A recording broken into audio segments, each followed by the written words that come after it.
minutes. Does someone want to call for the approval of the minutes? Motion to approve. Second. All in favor? Aye. Aye. All right. Minutes are approved. So we go right to legislative updates. So we're asking for update on state issues. Turn it over to Mr. Nevin for that to start us off. Mr. Nevin, please. Hi, everybody. Glad I could be joining the committee this afternoon.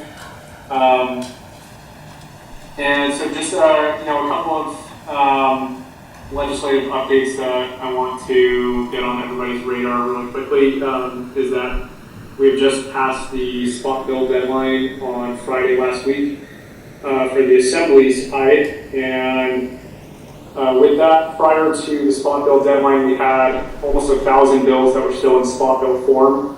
So we were waiting for a significant number of bills to actually receive full fleshed out amendments, and a lot of those are still not in print yet, but some of them have made it to print, including a number that I would like to just kind of review with everybody this afternoon. And I think I had previously sent just a very short list to Alex earlier last week, just for bills that I think should be on everybody's radar.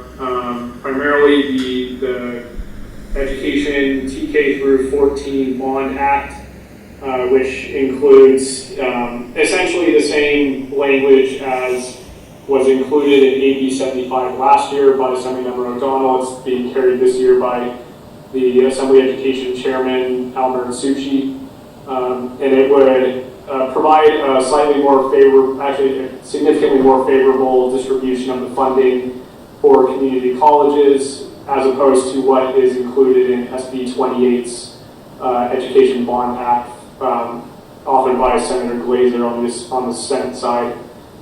Another bill that we think should be on everybody's radar is AB 1370 by the Vice Chair of the Assembly Committee, Mr. Tree Taw.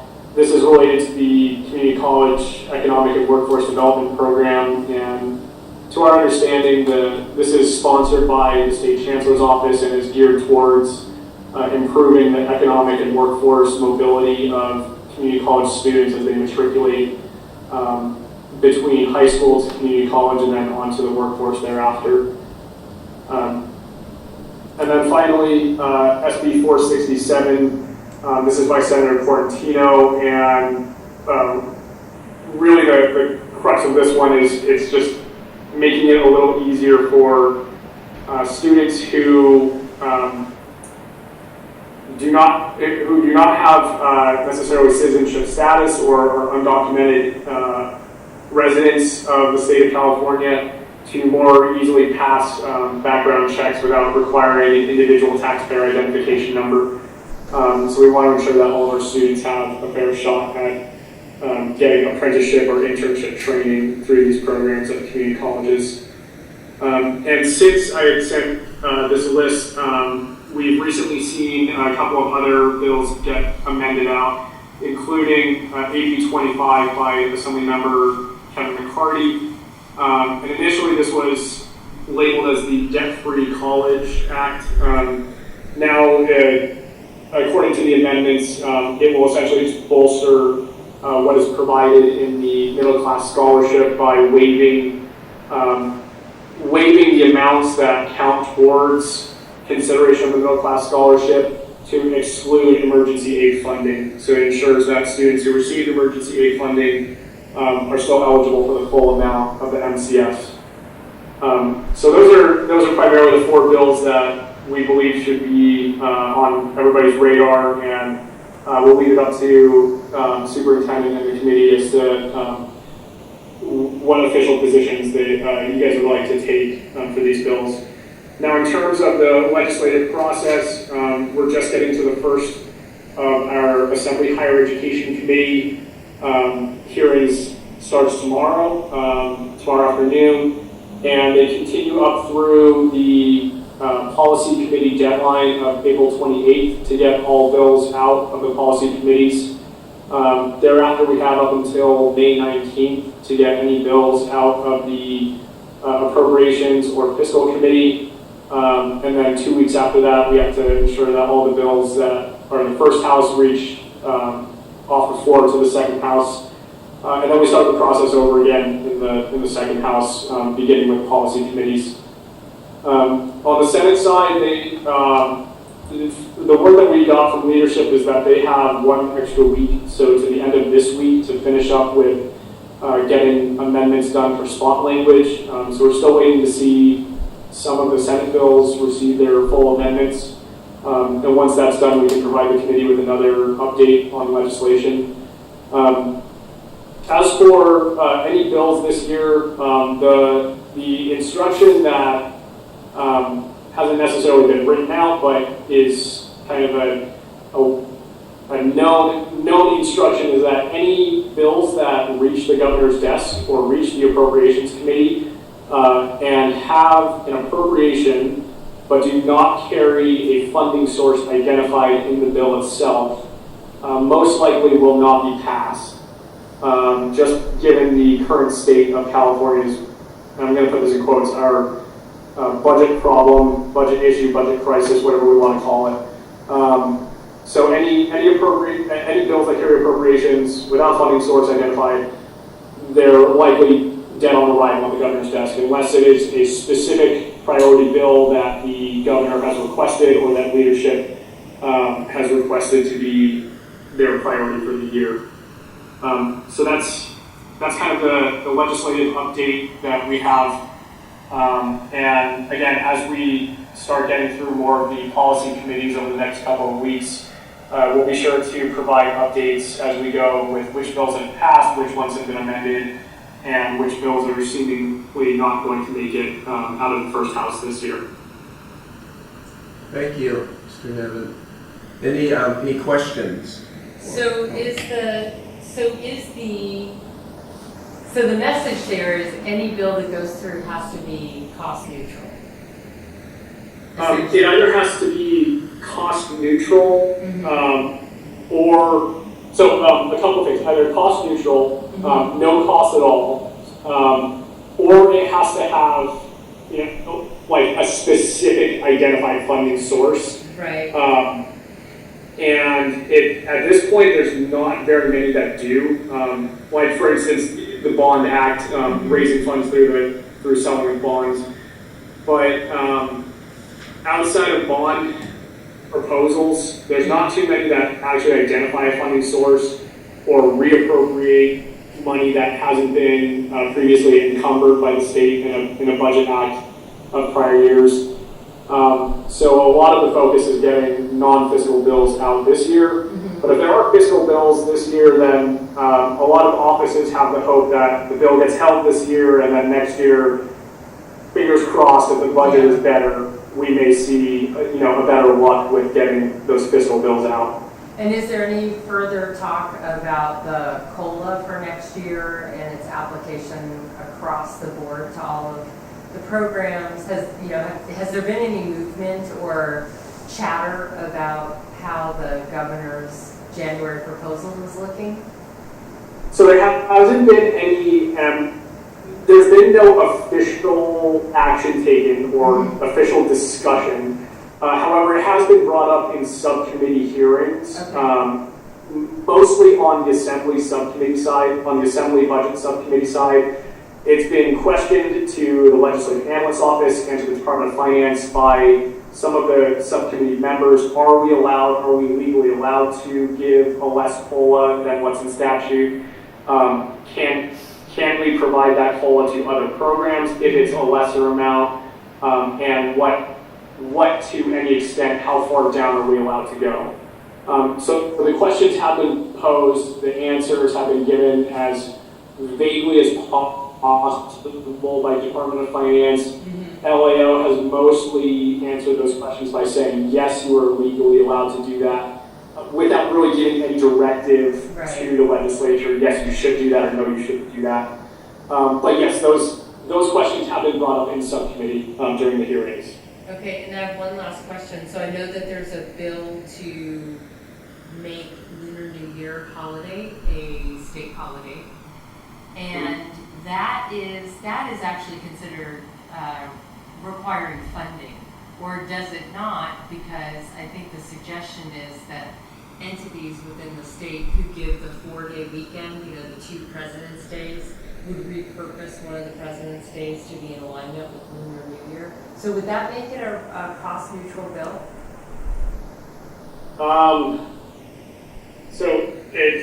And correct me if I'm wrong, I believe this is AB 264 by Assembly Member Ting. Yeah. It currently does not have a fiscal designation to it. Okay. It's policy only. It also does not include any local cost requirements. Mm-hmm. And this is, I believe this is being heard tomorrow in the Assembly Higher Education Committee. So unless there, and I'm just checking to see, there's no committee analysis yet. If anything changes during tomorrow's hearing, you'll be the first ones to know from us whether or not amendments are taken and whether or not they either pass the bill to the Appropriations Committee or if it goes straight to the floor.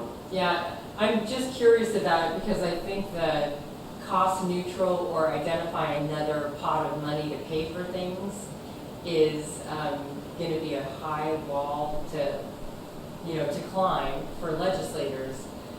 I'm just not convinced that they're all going to like that limitation because that's like a yoke on them in terms of getting legislation through that they think is important. So I'm just curious about that. Now, I will put a caveat on this one. The author of this happens to be the chairman of the Budget Committee. Well, there's that. Yeah, there is that. And then there are some politics behind it. yeah, and I saw, there's parity for adjuncts and there are things like that, but that's all, those are definitely not cost neutral, so I imagine those will have a really high wall to climb. So that's certainly something that, as the bill, and I'm sure that this bill will make it over to the Senate. Yeah. As the bill makes it over to the Senate, this is something that certainly we'd be happy to start the conversation with the State Chancellor's Office to see if they have done any sort of fiscal analysis on it. And if so, are they willing to chime in as a statewide voice as to bringing to light that there is indeed a cost associated, but it's just not been keyed fiscal by Legislative Council. Right. Okay. Great. Thank you. That's helpful. Yeah. Any other questions or comments about state activity? And maybe this is a question for Dr. Jonas. What has our process been in which bills that the college supports, and how does that move forward? So in the past, the process has been that the legislative committee meets and weighs in on bills. It's helpful to have conversation as the bills are taking shape because sometimes a trustee or I will get a plea from someone across the state to write a letter in support of something. And so it's important for the Ledge Committee to have a sense of where do they stand on this in the event that there needs to be a letter or a request is made. One of the two recent examples was the faculty obligation re-benching that was very active. We met with Portantino last year. We met with Chris Holden, especially because they were chairs of appropriations, and it was our opportunity to explain what the potential fiscal impact was. But that was something that the Ledge Committee had talked about previous to that. And then another example is when the statewide student senate was pushing for a full vote for student trustees, and that student trustees would have a full vote, including being able to go into closed session. We had some really interesting discussions here in the legislative committee. One of the former trustees was really dedicated to students having that full vote, and I think we were able to convince them why that was probably not in the best interest of the students, quite frankly, or the district. And so when there was a request to the CEOs to write a letter about this through CCLC, we were able to offer a letter because we knew how the board felt. So I'd say that's the importance of having David and having these meetings, especially as the legislation is taking shape, because, and between now and let's say the next time we meet, a lot of stuff will happen and there might be something on that list we don't even know about. Right. Like, there's a bill out there, I can't remember which one, to give priority registration status to all first responders. And then there's a bill out there to give all people who work in child development centers free tuition to community colleges. Now, the goal of that is to ensure that everybody working with children has at least done the 12-unit certificate and is on that path. But that has a finance, that has a cost to it. So as those things take shape, this committee is really important to give us guidance. That's helpful, thank you. Well, how far along in the legislative process? I mean, of course, Sacramento works and what Sacramento does, but typically how far along in the year, legislative calendar, are we saying this is the set of bills that we are supporting or opposing? So the way that we've done it, and Alex, correct me if I'm wrong, what we do is we take our cue from how Sacramento is prioritizing things. So a year ago, for example, when we were really invested and involved in the Juneteenth holiday moving through, it seemed to be going along, it was going along, and it looked like it was going to get acted upon at some point in May. And then, because there were so many bills, and there was so much money on the table last year, and there was the whole who's going to get to give what out and all of that, basically the bill took a back seat because it wasn't an emergency. It wasn't something that had to be acted on. So that pushed it into August and September. So this is again where David and our lobbying folks help us understand who's really pushing it out there. Like something that Ting wants has a bigger chance of getting somewhere, or Marisucci wants. Because they're chairs of because they're chairs of committee and they just have a long-standing reputation in the legislature versus, one of the, 43 people who are brand new to the legislature who, barely even know where the bathrooms are in the new building. And it's not their fault. They haven't been there, so they don't know what the ebb and flow is. But that's where it's so important to have David. Yeah. And sorry, last question on this topic. And so we have a discussion here in the legislative committee. Does it advance at a committee to be a vote or being on like this is the package of things that we would support or oppose? Or is it more of an informal? Past practice has been there. We have passed resolutions at the board level in support of some measures in the past, but that's the exception, not the rule. Yeah, it's more informal, and oftentimes when the chair reports out as part of the board agenda, he or she would say, these are the bills, this is the direction that we've given. But for example, what was it, 2020 with the affirmative action? That came and the board had to decide whether or not they were going to take a position or not. So that would never have happened just at the legislative level, because that was a full board discussion.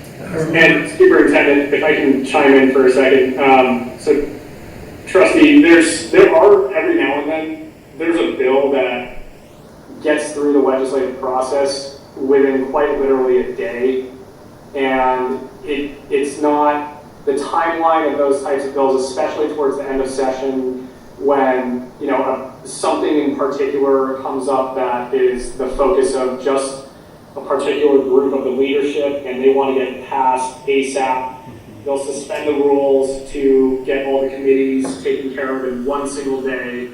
And some of those, we communicate with superintendent, who then will inform you guys that we're taking a position on this because it's necessary right this instant. Sometimes things move very quickly. Sometimes they move over the course of 2 full years. So everything's different. Thank you. I remember seeing a list from a statewide group. Was it CCLC that was a list of, these are bills we recommend that community colleges support. Yes, that usually comes from CCLC, and the legislative folks meet on a regular basis and come out with support or opposed positions.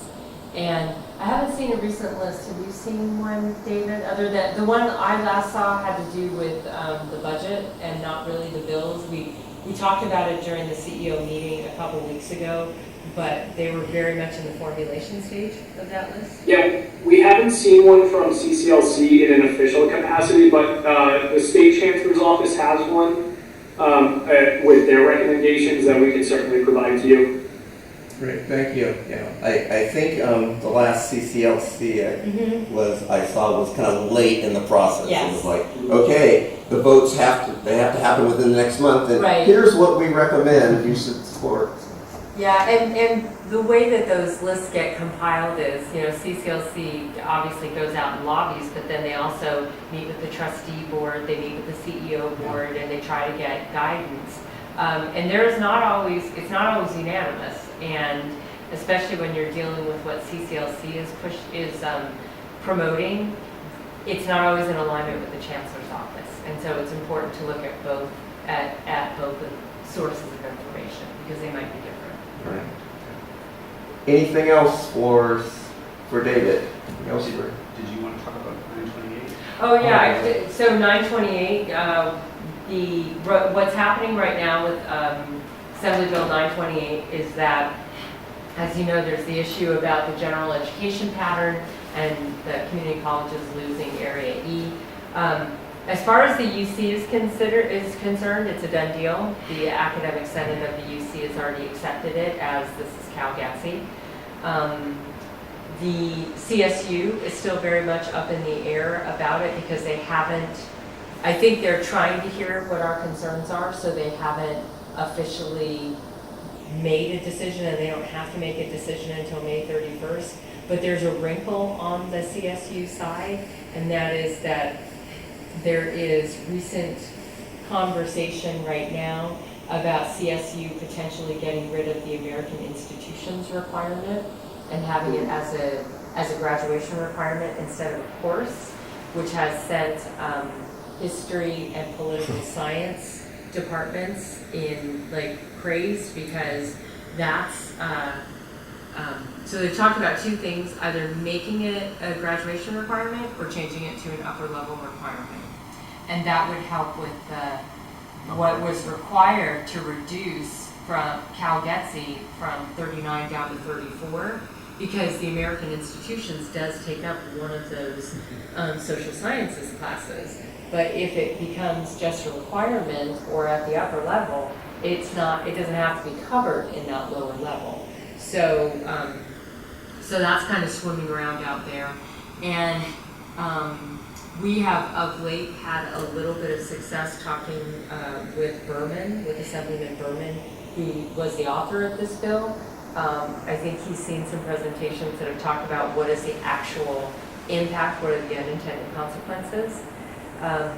There is an interest in trying to figure out what the solutions are before May 31st comes along, because that's when the faculty committee, the ICAS committee, has to make a formal recommendation. But it's difficult because there is not alignment among the three. And then if they can't reach agreement, then it goes to the system heads. And that's not necessarily in what the faculty would like across the state, that the system heads would be looking at a very academic decision that needs to be made. So David, is there anything I've left out of that? No, that was very thorough. I think the one thing too, just my suggestion personally, so I went back and watched the full 3.5-hour subcommittee hearing last week at the UC Board of Regents. Mm-hmm. And I don't think it was until the very last 2 minutes of that meeting that they said, one of the regents opined and said, hey, maybe we should look into whether or not this is, fully in alignment with the community colleges. And it was kind of one of those everybody was like, oh, maybe we should look into that. Now, I know that the CSU is, the trustees are taking up that specific topic, I believe, tomorrow afternoon. Yeah. And my staff will be monitoring that, and we can provide an update. Yeah, that would be great. Thank you. That'd be awesome. We'll provide an update on whatever the discussion that Trustee Sebelius allows to happen. Yeah, but I think that's the issue too, is that it was the interim chancellor, Jolene Kester, who actually voiced that, well, 928 is up in the air. We could also look at this American institutions thing, like, so.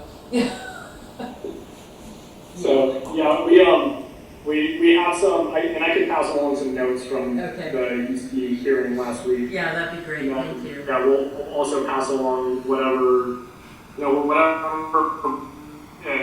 details come out of tomorrow afternoon's hearing to you guys. Great, thank you.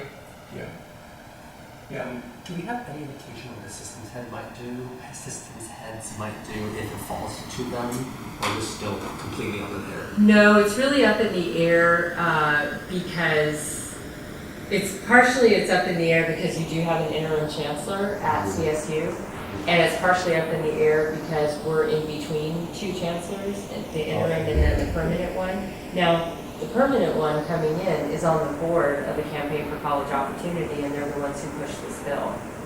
So, but I don't know that the question has been put to her, so I can't say, because it's different. You can't assume that just because somebody's on a board and they might agree with something in this context, that suddenly when they're in this bigger context, it's necessarily the same thing. So I think the jury's out on that. I really don't know. I don't know. I have not had a conversation with Sonia Christian about it, so I don't know. No.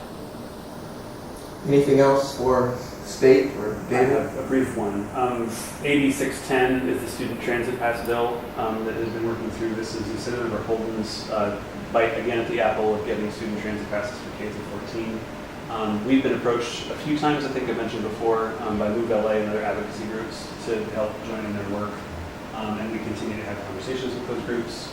This is something the college has supported in the past in previous bills, and it's going to be something we look for again this summer. So just want to make sure we have that on our list as well, AB 610. So, but there's no action required right now. Not right now. We might get asked for a letter. I think this is one of those where we might get asked to take Right. some informal staff level response at some point. But we'll stay in touch with that as time goes on. And historically, we've always supported Assemblyman Holden on this, so I would imagine that if we were asked for a letter, that this committee would feel comfortable with PCC offering its support.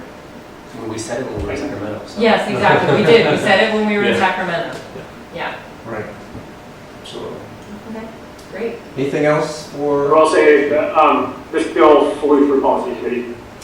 I'm sure it did. Yes. Yeah. Yeah, the only one who appears to have a problem with it is the governor. So that's the one we need to work on. The guy with the big golden bear in front of his office. Sounds like there's nothing else. Thank you very much, David. Thanks, David. Thank you, David. Appreciate it. We'll be looking at a May date maybe at the end of the meeting when we talk update. I would say because there's so many moving parts, we might want to consider an April date too, because as some of those spot bills, start to take shape, or they finally get copies of whatever's really in them. So I think we should be open to an April one, just because we don't know what our advocacy points might be. Sure. That makes sense. So, moving on to federal issues, the federal update. I have one to share, just for the students' knowledge. It's earmark season in the federal government, although we actually moved the Senate side of the hill this time. And we have submitted an application to Dianne Feinstein's office for a little bit over $2 million to supply furniture, fixtures, and equipment, and other support for the Strapton building. This is basically that's really it, equipment and extra support for natural sciences, the Student Health Center, and health sciences as part of the Strapton project. The application was submitted last Monday. This is the first step in the earmark process, and now it's going to go through the legislative process, so who knows what will come out the other side. But just know that that's going to be. And Emmanuel Gomez actually took a copy of the proposal with him because the students are in DC this weekend. And so, and they were meeting with Feinstein, so he was going to get to. So, yeah, it's really exciting, and it's a great opportunity for the students, and it would be great for our college. What, oh, you said that it's moving from the House to the Senate side. Is this just based on kind of the nature of where DC is right now, or is there something else? Okay. Last year there was more openness to earmarks on the House side because of the yeah, now there's not. Although they are still doing, there still is an earmark program that we were in touch with Judy Chu's office, but it's not education focused. It's I forget precisely what it is, but it's more that we wouldn't qualify for the normally go for. So we're gonna have to set a process. And then, do we happen to know on the Senate side what kind of pots of money each senator is? I mean, because on the House side they had there were certain numbers and number of projects that you could fund. Is it do any sense of what that looks like? All I got from the contact in Feinstein's office was the budget amount. They said basically $2 million is kind of the ceiling, and I think we went for $2,019,000. Yeah, slightly over. I have no idea how many they might put forward or what the process is like, but of course I'm going to try to follow it every single day. And we tried to think of something that would be great to get the full $2 million, but if they came and said, hey, we squeezed out $250, awesome, we'll take it. So, you know, might as well ask for what you want, but be happy with what you get. And one more piece of information, there were 7, 8 different committees that they were doing this through, and the things we submitted for could apply both under education, labor, welfare, I forget exactly what the name is. Yeah, health, and then also health and human services.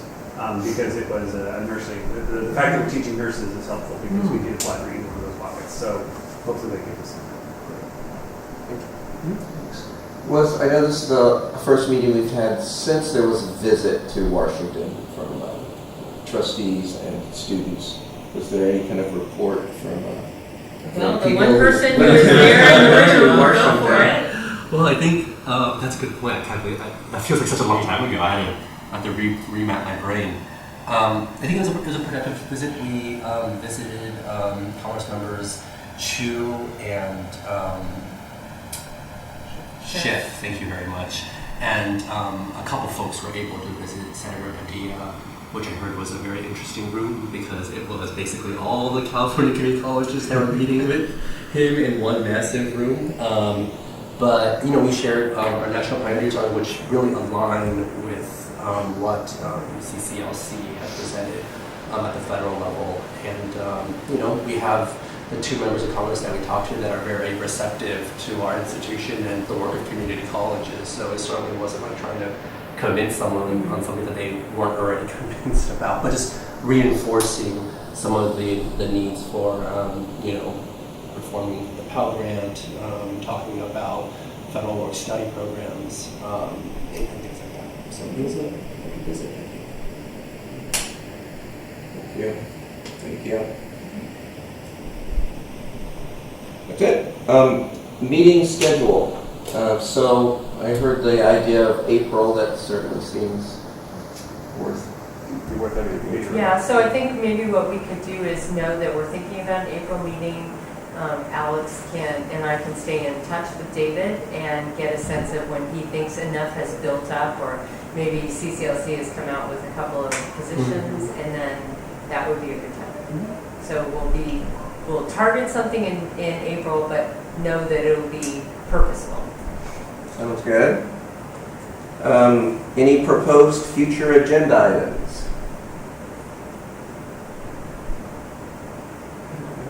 There'll maybe be another student visit that might be able to be recorded in federal, maybe. We'll see. Yep, and then I believe they go to Sacramento again, don't they? Or did they just, I think there's another Sacramento visit for the students, but they do a lot. No, they do a lot of, they're amazing. Yeah, they're really amazing. They do great work.